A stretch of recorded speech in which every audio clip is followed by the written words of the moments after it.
156 na mga bata na iligtas ng DSWD sa isang care facility sa Mexico, Pampanga.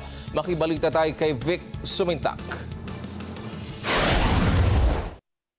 Kinuha ng mga opisyal at tauhan ng Department of Social Welfare and Development o DSWD ang 156 na mga kabataan na inaaruga sa isang church-run care facility sa Mexico, Pampanga.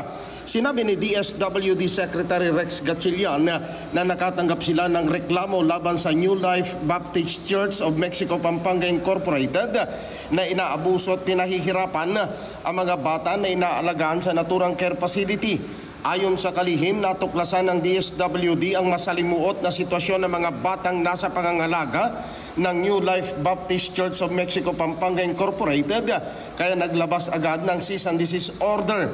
Inihayag ng DSWD, makikita sa pasilidad ang barbed wire sa gate, siksikang tulugan, maruming banyo at mga fire hazard na banta sa kaligtasan ng mga bata. So ang ginawa ng Standards Bureau staff namin, nag-report kagad sa aming operation. And then noong August 12, nagpapunta kami ng mga social workers who conducted a focus group discussion with the children. And doon talaga na-validate, na-verify na sinasakit ng mga bata. Ang mga iba't ibang klaseng kwento ng pananakit ranges from ginapos ng gamit ng kadena ng kapal, pinaluhod sa graba. Naaresto naman ng mga otoridad ang namamahala sa care facility na nakilalang si Jeremy Pergosuna, isang American national, pastor at direktor ng New Baptist Church of Mexico, Pampanga Incorporated Care Facility.